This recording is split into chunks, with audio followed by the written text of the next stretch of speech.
Mumbai Pune express वेवर आता पोलिसांची करडी नजर असणार आहे। कारण एआय तंत्रज्ञानाच्या मदतीने पोलीस अधिक प्रभावीपणे ट्रॅफिक कंट्रोल करू शकणार आहेत। एआय तंत्रज्ञानाचा वाहतूक नियोजनासाठी वापर कसा होतोय जाणून घेण्यासाठी पाहूयात हा स्पेशल रिपोर्ट। एआय जग बदलणार आहे असं म्हणतात। तुमचं आणि माझं आयुष्य कसं बदलणार आहे ते आज तुम्ही बघणार आहात मुंबई पुणे एक्सप्रेस हायवेवरती।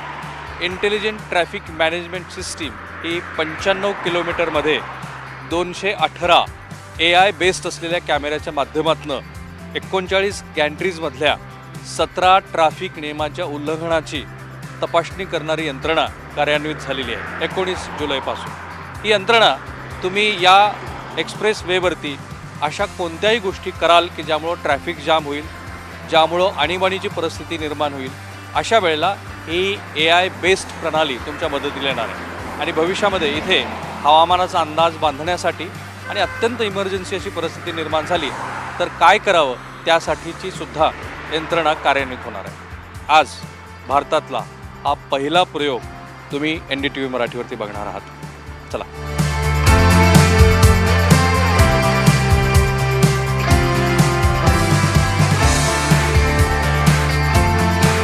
मुंबई पुणे एक्सप्रेस वेवरती सगळ्या महत्त्वाच्या ठिकाणी हे कॅमेरे लागलेले आहेत। हे बघा किती कॅमेरे आहेत। हे जे 218 कॅमेरे आहेत हे ज्या वेळेला तुम्ही वाहतुकीच्या नियमांचं उल्लंघन कराल, ज्याच्यामध्ये ओव्हर स्पीडिंग आहे, सीट बेल्ट न लावणं आहे, नको त्या ठिकाणी थांबणं आहे, लाल बत्ती चालू करून ती वाहनं चालवणं आहे किंवा ओव्हरटेकिंग करणं आहे, सीट बेल्ट न लावणं आहे। आता या एक्सप्रेसवेवरती दुचाकीला परवानगी नाही आहे, पण दुचाकीवरती जर हेल्मेट नसेल घातलेलं त्या दुचाकीस्वारानं तर तेही या नियमाचं उल्लंघन आहे। मद्यपान करून वाहनं चालवणं आहे। तर अशा 17 प्रकारच्या वाहनांचं ज्यावेळेला उल्लंघन होतं तर त्यातली कुठलीही गोष्ट या कॅमेऱ्यांना सापडली तर ते तुमची प्रतिमा तयार करतात, इमेज प्रोसेस करतात आणि यांचा जो सेंट्रल असलेला सर्व्हर आहे तिकडे ते पाठवून देतात। आणि मग तुम्ही असं म्हणू शकता की मी असं केलंच नाही, ज्याला आपण इंग्रजीत रेक्टिफाय म्हणतो, तर त्यासाठी तुम्हाला संबंधित ऑथॉरिटीला मेल पाठवावं लागेल, वाहतूक पोलिसाकडे जावं लागेल किंवा न्यायालयामध्ये जावं लागेल आणि तिथे तुम्ही आपला दंड वाचू नाही शकलात तर मग मात्र तुम्ही पैसे भरले नाहीत तर तुमचं ड्रायव्हिंग लायसन कॅन्सल होईल आणि तुम्ही ज्या नंबरची नंबर प्लेट म्हणजे तुमचं जे गाडीचं नोंदणी आहे ती सुद्धा रद्द होऊ शकते।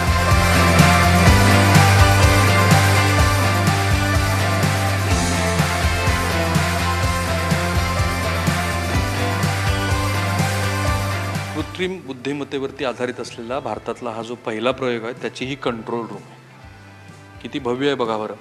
इथे क्लाउड आहे पलीकडे जिथं तुमचा सर्व्हर आहे, ज्या सर्व्हरवरती ही सगळी माहिती येते आणि 1 2 3 4 5 6 30 स्क्रीन इथे तुम्हाला ह्या डिस्प्ले केलेल्या दिसतील।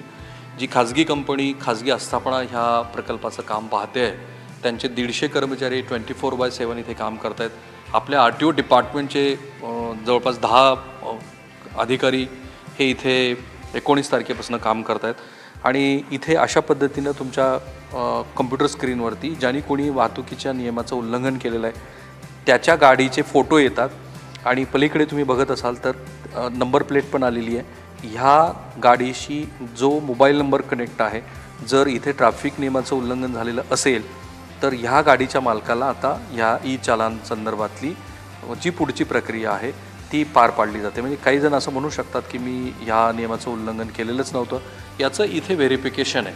आणि ही अशी इथे 30 कॅमेऱ्याचे जे इनपुट्स मिळालेले आहेत ते तुम्ही इथे बघत आहात। हा भारतातला पहिला असा प्रयोग आहे की जो मुंबई पुणे एक्सप्रेसवेवरती 95 किलोमीटरमध्ये हाय डेफिनेशनच्या कॅमेऱ्याद्वारे जे कोणी 17 प्रकारच्या वाहतूक नियमांचं उल्लंघन करत आहेत त्यांची नोंद घेतो आहे। आणि आत्ता मला असं सांगितलं गेलं की 1000 दररोज चालान सध्या इथे पाठवले जात आहेत। बोगद्यातली पण इथे स्क्रीन मिळते आहे, जो मुख्य आपला एक्सप्रेसवे आहे इसमें से कोई एक स्क्रीन को बड़ा कर दीजिए, तर इथे ती स्क्रीन तुम्हाला मोठी पण करून पाहता येते बघा। आणि मग आणखी बारीक तपशील तुम्ही इथे बघू शकता। त्या 95 किलोमीटरच्या परिघातल्या कुठल्याही इमर्जन्सी सिच्युएशनला किंवा ट्रॅफिक जाम जर झालेलं असेल तर त्याच्यासाठी सुद्धा हे जे एक्सपेरिमेंट आहे ते तुम्हाला उपयोगाला येईल। आणि मग एरवीच्या वेळेला आपण जे मधले मार्ग काढत असतो, चिरेमिरी देऊन कोणाकडनं तर सुटका करून घेणं वगैरे असेही प्रकार बंद होतील. अर्थात तुम्ही मी ट्रॅफिक नियमांचं उल्लंघन केलेलं नाही असं म्हणत न्यायालयामध्ये जाऊ शकता. ते जे परिवहन विभागाचे ट्रॅफिक डिपार्टमेंटचे लोक आहेत त्यांच्याकडे जाऊ शकता, मेल पाठवू शकता. पण त्याही नंतर जर तुमचं चालान कायम राहिलं इथे त्या कॅमेऱ्याने टिपलेलं, तर मग मात्र तुम्ही त्या दंड भरायचा आहे. नाही भरला तर तुमचं ड्रायव्हिंग लायसन कॅन्सल होऊ शकतं किंवा तुमच्या नावावरती जी गाडी नोंदवली गेलेली आहे तिच्या विरोधामध्ये योग्य ती कायदेशीर कारवाई होऊ शकते. आणि पुढे असलेल्या टोल नाक्यावरती इथे जे काही नियमाचं उल्लंघन झालेलं आहे त्याबद्दलची माहिती पण तिथल्या कर्मचाऱ्यांना मिळते. हा भारतातला पहिला एक्सपेरिमेंट आहे जो तुम्ही NDTVवरती आत्ता बघितला.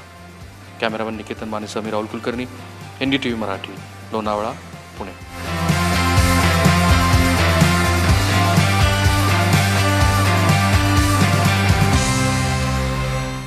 आणि या रिपोर्टसह बुलेटिनमध्ये एक